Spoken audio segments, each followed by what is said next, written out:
சங்கீதம் நம்ம சங்கீதத்துக்கு போவோம். சங்கீதம் 64 ஒரு அருமையான வசனம். தலைப்பு என்னன்னா துன்மார்க்கரும் தேவன். நல்லவனா இருந்தா உனக்கு துன்மார்க்கனும் தேவன். அப்படி துன்மார்க்கம் அவருக்கு என்ன செய்யறான்னு பாக்குறாரு. பொது மொழிபெயர்ப்புல பாதுகாப்பாக வேண்டும், டெய்லி வேணும். அதனால நீங்க ஜாபம் பண்ணணும். ஆகுறே என்ன ஆசைப்படுத்தணும், என் பேரப்பிள்ளைங்களே கண்டிப்பா நீ ஜாபம் பண்ணணும். கண்டிப்பா ஜாபம் இந்த ஜாபம் அந்த ஜாபம் நாங்க சொல்றோம். நீங்க ஜாபம் பண்ணணும். ஐயோ இதெல்லாம் சொல்லவே இல்லையா? நான் சொன்னதான் சாப்பிடுங்களா? போன்ல சாப்பிடுங்க. ஒரு வேலைக்கு 3 நாள் 4 நாள் கூட சாப்பிடுறீங்க. நான் சொல்ல அவசியம் இல்ல. ஜபம் பண்ணணும். நீ எவ்வளவு ஆர்வமா சகோதரர்கள் ஆராதனை சொன்ன மாதிரி ஜபத்துல ஆர்வமா இருக்கிறீங்களா? பாருங்க, சங்கீதக்காரத்துல தேவனே என் விண்ணப்பத்தில் என் சத்தத்தை சத்துருவா வரும் பயத்தை நீக்கி ஒரு பயம் நீக்கி. யார் சத்துரு?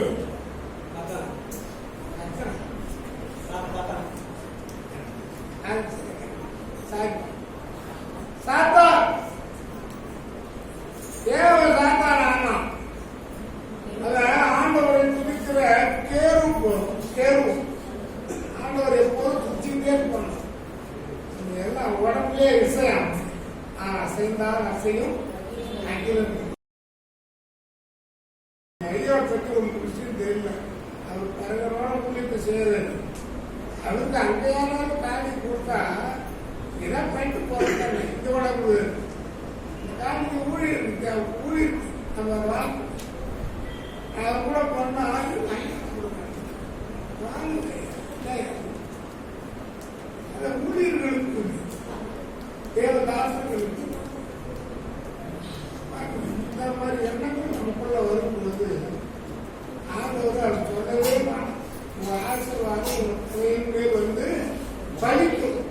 கர்த்தருடைய ஆசீர்வாதத்தை ஐஸ்வர்யத்தை தரும். அதனோடு அவர் வேதனைகளை கூட்டா.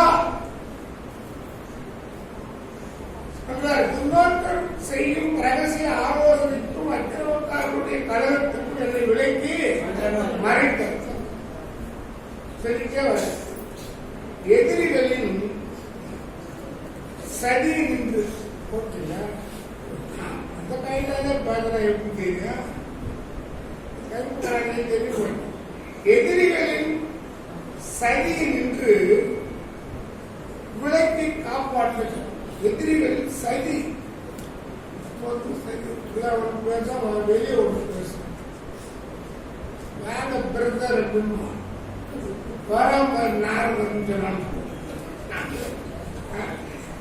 கசப்பான வார்த்தைகளாகிய தங்கள் அம்புகளை நான் ஏற்றுகிறார். சத்ரு பயமின்றி சடுதியில் அவனே அதான் பேசிட்டு இருப்பாங்க. கூட எல்லாம் ஃப்ரெண்டுதான்.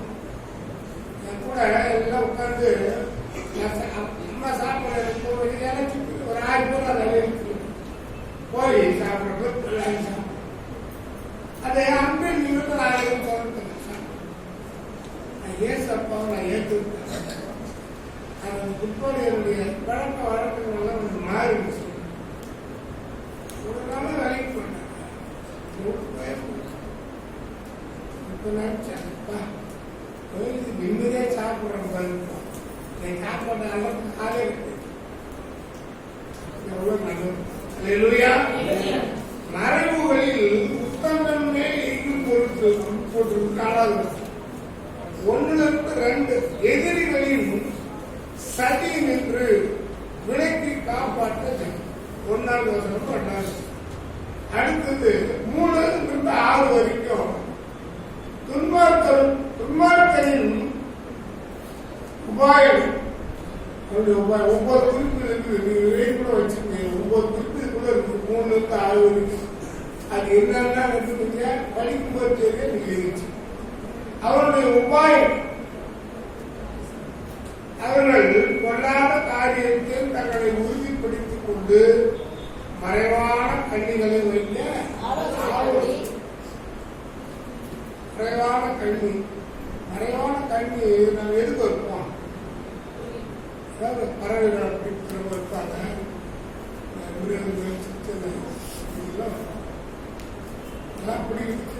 வலைகளை கட்டி எப்படியோ பிடிப்போம்.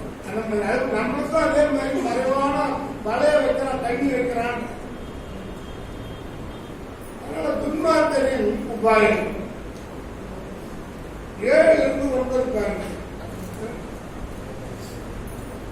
ஆனாலும் தேவன் அவர்கள் மேல் அம்புகளை செய்வார், கடைசியாய் அவர்கள் தாழ்வார். அதாவது தேவனின் கடிவும் விளைவும், தேவனுடைய கதி 7 இருக்கு. அதுல 8 குறிப்புகள் இருக்கு. வேதத்தை நல்லா வாசிக்கிறது அது 8 குறிப்புகள் ஒரு ஈஸியா செய்யும். அவர்கள் நியாயப்படுகளை ஆழ்ந்து தேடி தந்திரமான யோசனை நிறைவேறும்படி பிரயத்தனம் பண்ணுகிறார்கள். அவர்களில் ஒவ்வொருவருடைய உட்கருக்கும் இருதயமும் எப்படி இருக்குது? ஆழமா உட்கருக்கு. சில பேர் உள்ளொன்று வைத்து புறமொன்று பேசுவார். முன்னாடி நல்லா தான் பேசுவோம், நல்லா பிள்ளைங்க அருமையான உள்ளுக்குள்ள ஆனாலும் தேவன் அவர்கள் மேல் அம்புகளை சடிதியாய் அவர்கள் அவரும் அம்பு பண்ணிடுவார். அவருடைய அது அவர்கள் தள்ளப்பட்டு கீழே விழும்படி அவர்கள் நாவுகளே அவர்களை கெடுக்கும். அவர்களை காண்கிற யாவரும் என்ன பண்ணுவாங்க?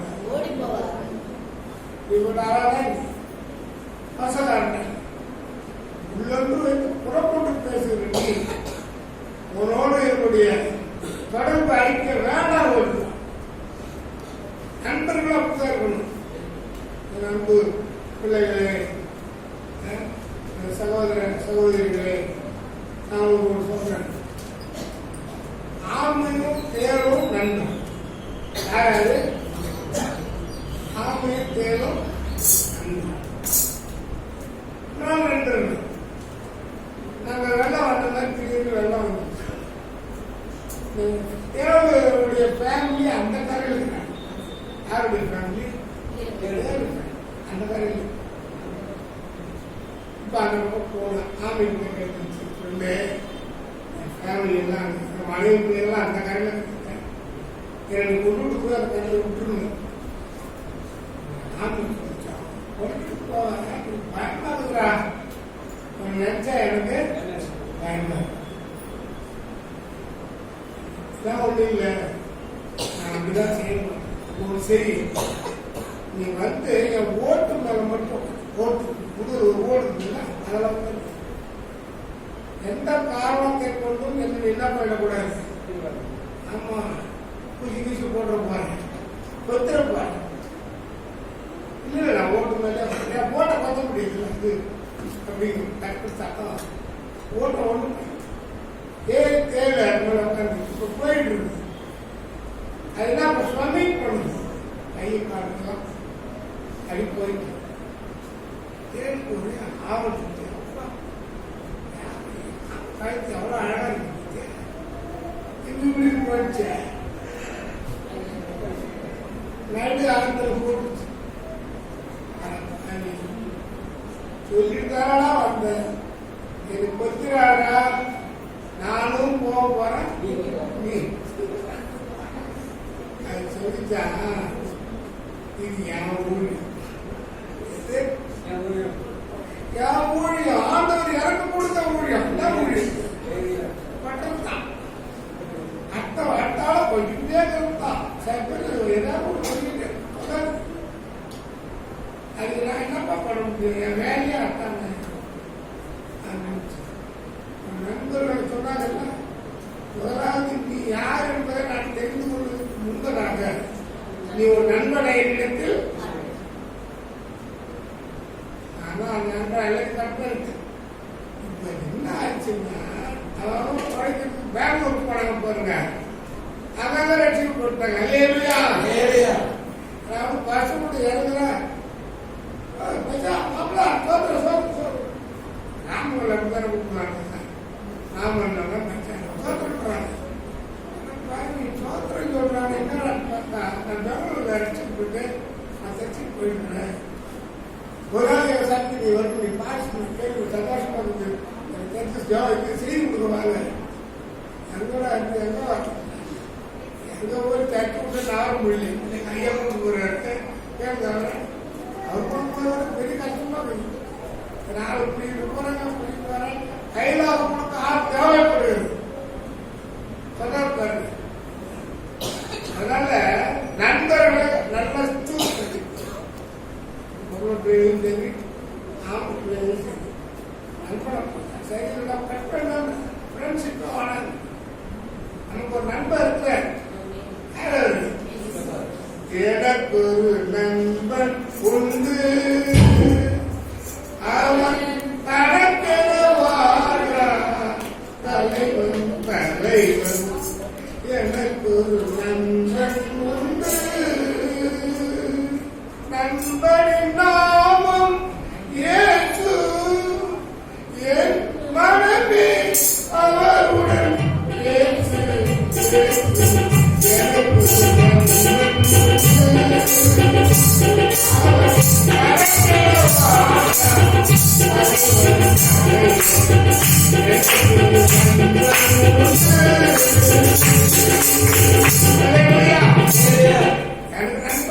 என் நண்பர் யாரும் கேட்டார யாரும் தான் சொல்லுவார்.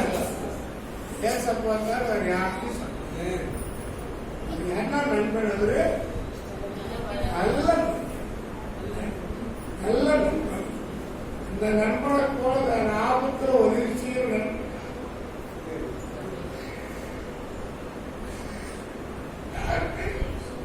ஆபத்தை நான் பார்த்தேன். ஆபத்துல வெள்ளத்துல நம்ம உட்காந்து நான் பார்த்தேன். ஞாபகம் ஒரு விஷயம் நான் ஊருக்கு போன பிள்ளைங்க நான் வந்து சொல்கிறேன் அழுது என் நண்பன் அடைக்கிறேன்.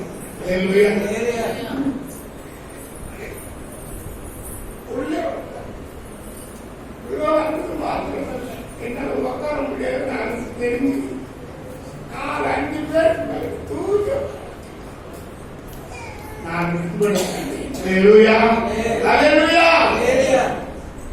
எதிரிகளை குறித்து பயன்படுறாங்க. அவர்கள் தள்ளப்பட்டு கீழே விழும்படி அவர்கள் நாவுகளை அவர்களை கெடுக்கும். அவர்களை ஆந்திர யாவரும்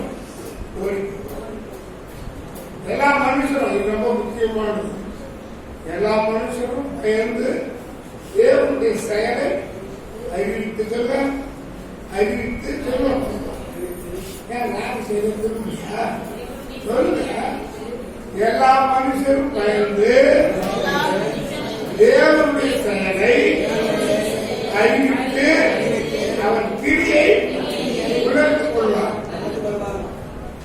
அதை செய்யணும், அறிவிக்கணும். அறிவிக்க சொல்லும் போல உங்களுக்கு எங்கேயாவது சத்தியத்தை அறிவிக்கணும். சத்தியத்தை அறிவிக்காவிட்டால் எனக்கு ஐயோ.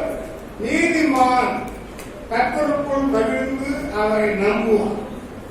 செம்மையான இருதயம் உள்ளவர்கள் யாவரும் மேம்பட்டார்கள். இதுல நீதிமானின் 3 செயல், அது ஒரு குறிப்பு இருக்கு. என்னென்ன நீதிமான செயல் என்ன? கர்த்தருக்குள் மகிழ்வான்.